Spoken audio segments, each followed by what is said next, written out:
soal kasus Novel Baswedan, Pak Jokowi.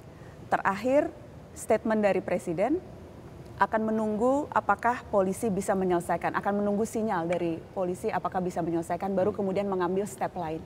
Sudah 1 tahun, Pak Jokowi. Apakah Bapak Presiden juga masih akan menunggu sementara hasilnya belum jelas? Saya tanyakan kepada Polri bahwa mereka masih sanggup untuk menyelesaikan masalah ini. Masa semua hal kasus saya ambil alih, semua hal saya ambil alih, kan tidak seperti itu. Ada wilayah-wilayah, ada institusi-institusi yang menyelesaikan. Kalau mereka bisa selesaiin, ya selesaiin.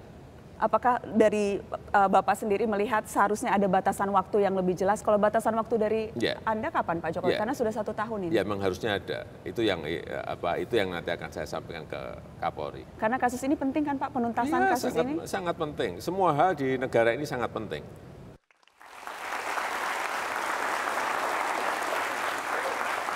Baik, itu wawancara saya dengan Presiden Joko Widodo yang spesifik saya menanyakan soal penuntasan kasus Novel Baswedan itu ketika masih 1 tahun dan sekarang kasus Novel Baswedan sudah 650 hari.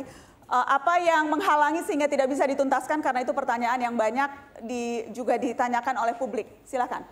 Ya, saya kira kalau kita bicara kasus Novel, ya, kalau pertanyaannya apa yang menghalangi, tentu adalah yang bisa menjawab adalah Polri selaku penegak hukum, ya, yang juga selaku penegak hukum dia punya independensinya sendiri, tidak bisa diintervensi begitu saja, ya. Tetapi saya tentu sepakat bahwa kasus ini harus diselesaikan. Bukan hanya kasus ini saja, ya. Kasus Munir misalnya yang terjadi di awal pemerintahannya Pak SBY sudah dibentuk TGPF juga, ya. Toh juga tidak selesai dan sampai sekarang tidak selesai. Nah, tentu menjadi kewajiban kita semua untuk menyelesaikan, ya. Dan ini harus sama-sama kita dorong. Saya kira teman-teman di Paslon 02 juga punya fraksi di DPR, ya. Kami juga punya fraksi di DPR. Ini harus kita dorong. Saya ingin beradu notulensi siapa sesungguhnya yang banyak bicara soal kasus Novel di forum-forum DPR, ya. Saya berani beradu itu, ya. Kami bicara di forum resmi, bukan kemudian di media untuk pencitraan. Tidak seperti itu. Saya ingin lempar ke 02 soal kasus Novel. Kalau masalah banyak bicara kasus Novel, saya pikir kami lebih banyak kalau masalah bicara, ya. Kemudian kedua, saya harus klarifikasi, tidak baik Bang Asrul kalau kemudian nyebut kasus Munir terjadi di awal pemerintahan Pak SBY, itu menuduh namanya. Itu terjadi di era pemerintahannya Bu Megawati. Itu harus terang tuh, Pak. Jangan bikin pelintiran begitu. Tidak baik, itu hoax, Pak. Kemudian ketiga yang harus saya katakan, kasus Novel ini hanya tinggal butuh political will kok. Presiden mau nggak mendorong ini diselesaikan? Kalau kemudian, karena bagi kami nih, kami sampaikan berulang kali, ini bukan hanya sekedar tentang Novel, ini tentang agenda pemberantasan korupsi kita sedang diancam. Agenda pemberantasan korupsi kita sedang diteror oleh terorisme. Nah, ini yang harus diturun tangan dan memastikan political will untuk menyelesaikan. Itu adalah Presiden. Bagaimana, saya ingin langsung lempar, kalau kita bicara political will terhadap, sebentar Bang, kalau bicara political will terhadap aparatur negara, hari ini misalnya ada 2 insiden pelemparan bom molotov terhadap di rumah Wakil Ketua KPK dan Ketua KPK. Bagaimana komitmen political will untuk melindungi aparat negara yang bekerja untuk memberantas korupsi? Ya, kalau menurut saya apa yang diharapkan oleh Pak Jokowi juga tentu semua persoalan-persoalan dan kasus-kasus ini bisa selesai, ya. Semua aparat penegak hukum bisa berjalan dengan baik. Nah, yang tadi ditekankan oleh Pak Jokowi adalah Pak Jokowi ingin agar sistemnya juga terjaga. Ya, kita punya aparat kepolisian. Kita punya sistem penegakan hukum yang berjalan. Nah, itu pun juga harus kita hormati. Jangan sampai kemudian dalam kita ingin menuntaskan beberapa persoalan yang ada, lantas kita mencoba merusak sistem yang sudah kita bangun ini. Nah, itu yang sebenarnya menjadi harapan kita semua. Jadi bukan harapan 1-2 orang, termasuk juga harapannya Pak Jokowi, ya, agar ini bisa selesai, kasus Novel selesai, kasus yang melibatkan terhambatnya proses pemberantasan korupsi itu pun juga ingin didorong oleh Pak Jokowi agar bisa berjalan terus pemberantasan korupsi ini. Saya ingin langsung lempar ke Bang Haris Azhar. Adakah spesifik yang Anda ingin kritisi dari jawaban-jawaban para tim paslon ini? Kalau hari ini bicara kasus Novel kan seolah-olah ada di perdebatan di kedua kubu. Padahal kasus novel itu lihatnya up and down, di atas dan di bawah. Di bawah, novel dan juga tim kuasa hukumnya, saya dan beberapa teman-teman, kita sudah melakukan pencarian fakta alternatif. Kita menemukan bahwa bagaimana peristiwa terjadi dan bagaimana tindakan hukum yang dilakukan oleh polisi tidak maksimal. Kira-kira seperti itu. Makanya kita muncul dengan TGPF, Tim Gabungan Pencari Fakta. Harusnya Presiden mengambil itu, menggunakan, untuk dia gunakan untuk, sorry sekali lagi bahasanya bukan intervensi. Dalam hak asasi manusia, sekedar teorinya aja, dalam hak asasi manusia memang negara. Kita bukan bicara Joko Widodo, seorang diri presiden, bukan. Tapi presiden yang memimpin rejim pemerintahannya memastikan bahwa ada perlindungan buat negara, dalam kasus ini buat novel. TGPF digunakan sebagai instrumen untuk dia mengevaluasi kerjanya si Kapolri atau tim kepolisian. Itu nggak kejadian. Yang ada akhirnya hanya silapstick kata-kata, entar sok, dan akhirnya itu membuat novel jadi terus menderita. Sementara oposisinya yang hari ini jadi 02 itu juga tidak memerankan pressure group yang cukup atau bisa mengambil alih, misalnya mendorong di parlemen. Kemarin sudah diskusi dengan Bang Nasir, kira-kira poinnya kira-kira seperti ini. Nah, ini yang hilang. Nah, sekarang tiba-tiba dalam debat capres ini seolah-olah di sana mendukung, di sini mendukung, berapa banyak ngomong kata-kata. Bukan kata-kata yang dibutuhkan oleh novel. Matanya novel tidak akan sembuh dengan kata-kata. Oke.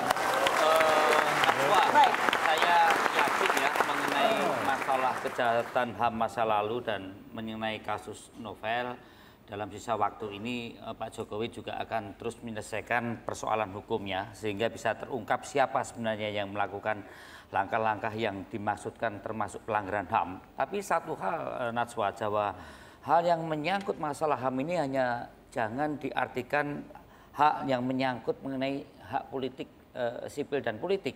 Tapi juga harus dilihat bahwa banyak hal yang dilakukan pemerintahan Pak Jokowi mengenai hak asasi manusia ini menyangkut hak sosial, hak berbudaya, hak ekonomi. Seperti halnya kalau kita lihat bahwa berbagai hal, sekali lagi tanpa melihat bahwa persoalan kejahatan kasus HAM masa lalu dan kasus novel ini menjadi hal penting. Ada hal yang penting juga, bagaimana seorang warga negara di Papua yang punya hak untuk mendapatkan BBM satu harga, itu harus dihargai sebagai usaha Pak Jokowi mengimplementasikan HAM. Tadi dulu, seorang warga negara yang mempunyai hak untuk mendapatkan listrik di Papua, itu hak mereka juga. Jadi banyak hal yang saya maksud bahwa setiap warga negara, hak fakir miskin dan anak terlantar dengan kartu sehat, dengan kartu Indonesia Pintar, dengan kartu keluarga harapan, dengan bantuan pangan non tunai. Ini adalah usaha-usaha yang dilakukan oleh Pak Jokowi. Saya ingin lempar. Menyangkut HAM. Soal tadi dikatakan Mas Arya soal harga BBM di Papua satu harga, kemudian listrik dan sebagainya. Biarlah fakta yang bicara ya. Kami nggak mau menyanggah ya kan. Jadi begini ya. Jadi begini sebenarnya, soal novel tadi betul tidak cukup dengan kata-kata ya. Dan waktunya juga 600 hari lebih. Dan kalau kita lihat di berbagai pemberitaan, Presiden menunggu isyarat dari kepolisian. Seharusnya Presiden tidak perlu menunggu isyarat dari kepolisian. Kalau dia ingin menuntaskan kasus ini, maka usulan misalnya pembentukan tim gabungan pencari fakta, itu kan harus dilakukan oleh Presiden. Presiden-presiden sebelumnya juga melakukan itu, membentuk tim gabungan pencari fakta. Kenapa kemudian Jokowi sepertinya enggan, bahkan tidak punya keberanian untuk membentuk tim gabungan pencari fakta itu? Gitu loh. Ini jagonya dia, membangun persepsi. Dan jumlahnya sudah lama loh gitu loh. Ya, kami hanya menyampaikan arus bawah gitu loh. Seolah-olah ya kalau kemudian dibentuk TGPF itu kasusnya akan selesai. Ini kan memang harus kita cermati betul.